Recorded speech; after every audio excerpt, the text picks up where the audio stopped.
What up, fam? Welcome to a highly requested video after doing a poll on either my Instagram or YouTube. I am robot. Today I got for you guys 5 tips I believe are important to perform best at your next race. If you haven't done so already, please consider hitting that subscribe button, smashing that like button, and giving me a follow on social media. Links will be in the description down below. And I want to thank you guys for sticking around for the last 6 weeks of me being injured and putting nothing but educational videos out. Alright, so 5 tips you can do. This may trigger some people. Comment down below if you guys have any other observations or comments, but here we go. Number 1, do not static stretch before your race. Static stretching meaning holding a stretch for longer than 7 seconds. I'll explain why in another video. There is nothing out there that says that if you stretch, it's going to prevent injury and increase performance acutely leading up into a race. It may actually decrease performance and increase chance of injury if you static stretch before a race or a hard effort, because it takes away muscle tension. It elongates muscles that are meant to be shortened, such as the hamstrings in a sprint or fast running motion. So I would not static stretch. Now you can do some dynamic stretching after a light warm-up, right? 10 and 20 minutes of a light easy jog and doing skips, hops, light plyometrics, and maybe some active isolated stretching, which is 2-second hold stretches. I have a video, link up in the cards. Check out that video at the end of this video of active isolated stretching for the lower extremity. It's something I do when I don't want to static stretch but still feel fresh when it comes to leading up to race time. Tip number 2, it's best to run with a pack than running alone. It is shown that if you actually run with a pack of runners, you will actually have less perceived exertion than if you were to run alone. So in other words, it would feel easier when you're racing a hard effort or a workout when you're running with a group than if you are running alone. And plus you can also draft off them if it's a windy day. Tip number 3, go into the race with a positive mindset. You don't want to go to the starting line doubting yourself because you're already be defeated. When you wake up that morning, get your head in the game, be confident, tell yourself you're a badass, go out there, have fun, and perform your best.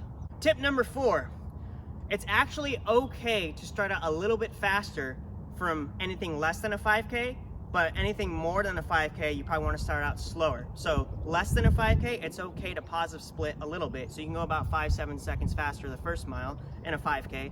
But when you go up to the marathon, it's best to either run them even or run them negative, because once you pass that point of no return in the marathon, you will die a slow and painful death.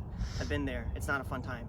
Tip number 5, picking on when you should kick in a race and how you should kick in a race. So some of you guys out there already know what kind of runner you are, right? Whether you're a mid-distance runner, a sprinter, a long-distance runner, so you know what type of kick you have, or if you even have a kick. Like me, I don't have a kick.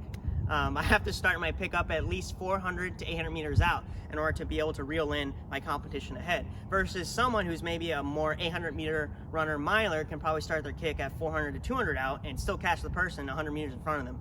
So when you kick, one thing is to figure out when to kick. Number 2 is to figure out how you should kick. When you're about the psychology of passing someone, when you're about to pass someone, you need to pass them hard, you need to keep going. If you pass them hard enough and you keep going, the time it takes for them to react will already be too late, and the chances are they have a less probability of actually going with you. So when you pass someone, pass them hard. Don't start your kick too soon. I would start, depending on the event, probably the last quarter mile, as a lot of times people usually do. Your body can maintain severe lactic acid accumulation for about 60 seconds. So if you're gonna drop the hammer, like in a mile, right? Usually it's the last quarter or your last 300 or so when you really start reeling it in. That's okay. Bonus, not number 6, just a bonus tip. Do not do a hard workout no more than 8 to 10 days out from your goal race or your peak race or a race you want to perform well at. It takes the body 8 to 10 days to benefit from a workout. So if you do a workout, a really hard, VO2 max type workout 5 days out, you're not going to benefit from it. That's going to drain you and you're not going to perform well. So there's no reason to kill yourself 8 to 10 days out leading up to a race, or about a week is fine too. But during those 8 to 10 days, you can do tune-up workouts. Check out my other videos. I have tune-up workouts. Links to those videos at the end of this video. And that's it for today's video. Guys, I do have a lot of training and explanation type videos. Links to those videos at the end of this video. Check out my channel if you haven't already. Things such as ergogenic aids like caffeine and beetroot I take, drills, glute activation, types of stretches, and yeah. Like, share, comment, subscribe, hit the notification bell for when I post my next video. Guys, check out the links down below. It's a link to some products I really love. Use those links to help a brother out. I'll catch you guys next time. Peace.